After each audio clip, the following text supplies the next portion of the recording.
In this video, we will discuss the case investigation form used by case investigators in the Dr. Justina application. Key concepts that you should be able to understand by the end of this video include understanding how to complete a case investigation form, being aware of which questions are required, as well as knowing how to get the case set up for SMS and email follow-up, as well as where to find the isolation instructions and isolation end date. Here I'm logged in as a case investigator. I'm going to proceed to all cases and select a case by clicking the row in this list. Now we'll see a quick summary of information for this patient, as well as any associated lab results or registered contacts. Assuming this is the case that we want to proceed with, we'll click Continue and be taken to a menu from which we can select the case investigation form, which we will discuss in this video. Upon opening the case investigation form, we'll see a patient information summary, which has some of the key information regarding this patient. You can see we have some missing fields here as it is just test data, but you can see name, preferred pronouns, date of birth, phone numbers, and more, including the isolation start date and end date. We don't have any variant information for this case, but if it was part of a known variant, that would be noted here. Red asterisks indicate required questions, so if we were to not fill this out, it would not let us submit the form.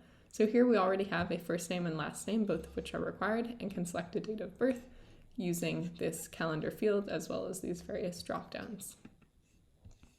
We also select the case classification, and we can see by clicking on this blue question mark that we can also get some more information regarding which hubs this will trigger and which modules it will then appear in. For example, if the record is a probable case, it would then appear in all probable cases if we select that. Proceeding onwards, we have more questions we can fill out, such as, is this a reinfection? And we'll see the isolation start date and projected isolation end date. These can be overridden and updated in a later section, so we don't need to look at them now. But something else important is that sometimes we will only complete a brief interview versus a full interview. And in this example, I'll keep it as full, but a brief interview will reduce the number of questions that you see here, and that can help shorten the time required for the interview. If we don't click anything, it'll default to full, but let's say we select full here, just to be clear. In the patient notes section, we can view any past notes for the case. In this case, we don't have any, but we could also add a new note. So we'll just see a text box here. We can say patient note, and that will get added onto the case and accessible in the view all notes in the future in case there's any information that you want easily accessible regarding this patient. Going on to the case investigation information section, here is where you can view past attempts to contact this patient or record new attempts to contact this patient. I'm not going to click into every question here because we'll have another video, which is the mock case investigation interview workflow, but for now we're just overviewing the questions and sections that exist. There's a chance, for example, if it was a child who was the case, that maybe it's a parent or guardian being interviewed, so here we can select that information as well as how the case was identified. All of these sections default as being closed, and then we can open them to see the questions available within. Of course, the sections that have red asterisks contain required questions, so it's important that we'll go into those. This case investigation script and instructions tab has a lot of instructions that can be used when calling the patient, and so this will be useful to refer to as an investigator regarding what to say when you are calling cases. Moving into the patient information section, we see that there's a required question here. We want to complete as much as possible of this section prior to contacting the case in order to make things go by more rapidly, and then you can confirm that information with them. We can specify a preferred language, as well as a secondary language, and then a home or cell phone number is very important if we want to do any SMS monitoring and just generally to be able to contact them. So this is a key field, this phone number field, as well as then here we have a script which helps describe what opting into SMS means. So this is important to share with the person. to see if they'll consent to receive SMS messages on this phone number.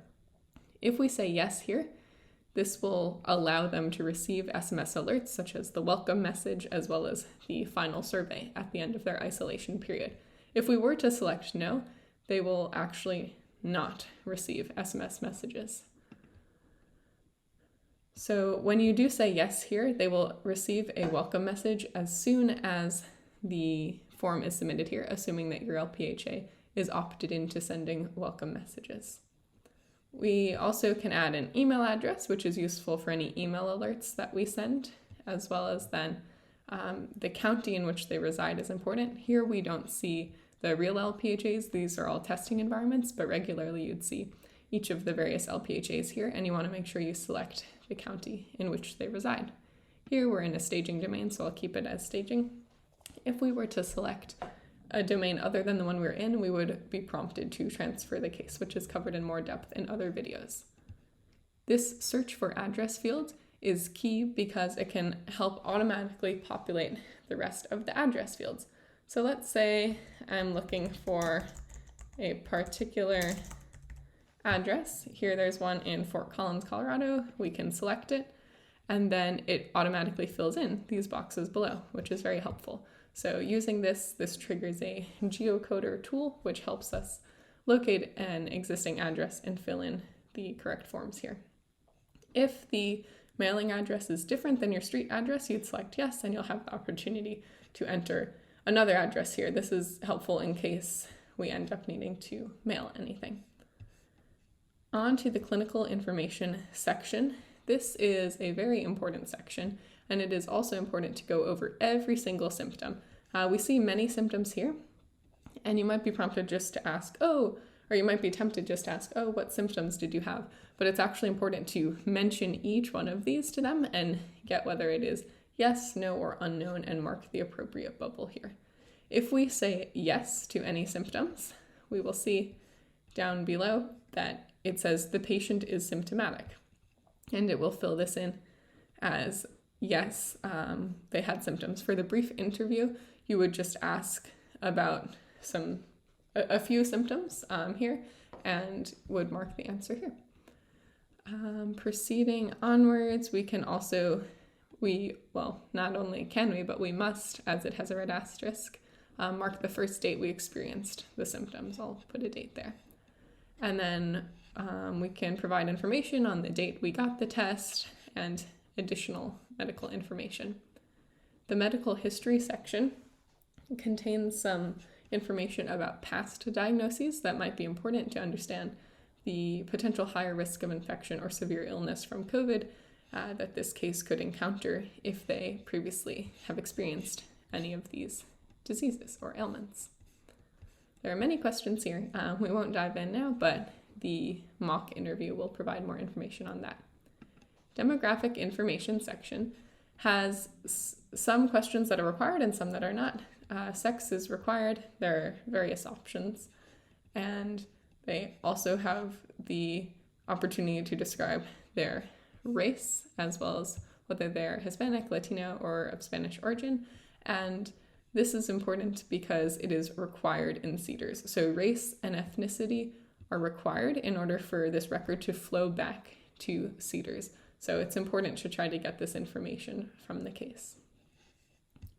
In the employment and school information section, we have information about the type of work that you do or going to school if the person's a student, and we can provide information on the name of the employer as well as a bunch of other fields regarding the address of where they work, and then there is also the chance to add another occupation. So this bubble here, add another occupation, is very important because this opens up basically a whole other set of fields to add additional jobs because, of course, some people do work more than one job. And there are also additional questions about being a student or childcare attendee, and you can add in schools. And depending on the answer to these questions, as the blue question marks show, the case might get placed into one of the particular hubs pertaining to that school or employment sector. This travel information section will not be shown in the brief interview, but if you're doing a full interview, you can go ahead and click into that section and log information about any travel that the case conducted recently. High-risk settings entail various things such as being in a correctional facility, experiencing homelessness, etc. And so these trigger various hubs. And it's important to get information here to kind of understand the risk that this person experiences in their day-to-day life.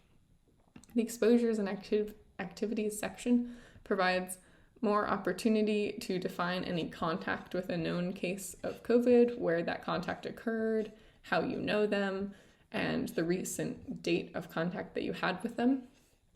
And if it's part of a known outbreak, we can also select we can go in by county and then narrow into a particular outbreak and add this case to them.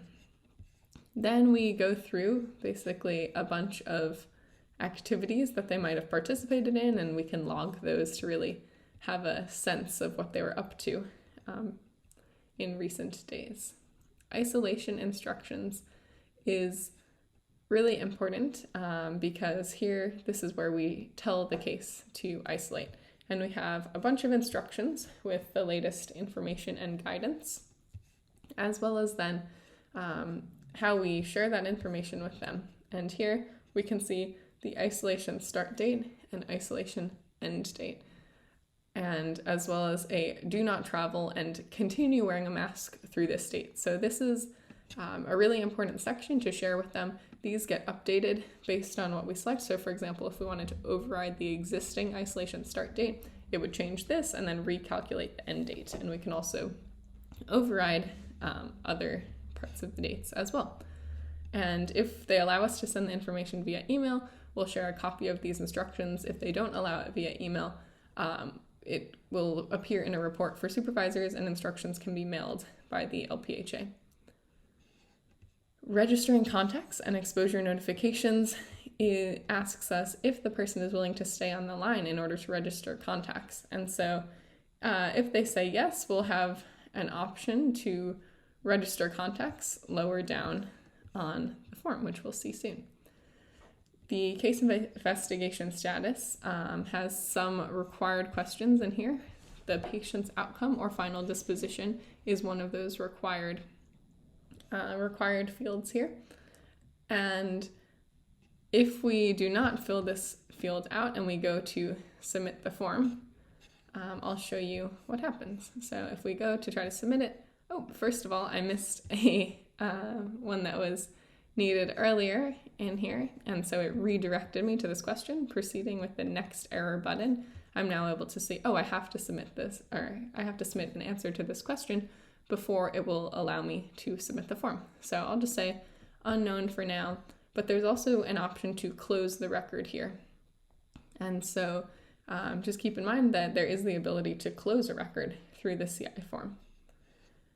Now, where would we like to go next? We can go to the Register Contacts form, which will allow us to register contacts of this case, or we can go back to the other menus, or we can go to record lab results. So we have various options. Assuming that we're going to register some contacts from them, we could press this, and you will see, since we've filled in all of the required questions, we are now able to submit this case investigation form, and we will be taken to register new contacts for this case. But all of that sort of thing, it would be covered in another video. That's it for our overview of the case investigation form. Thank you for watching. For additional support, you can visit the website linked in the slide.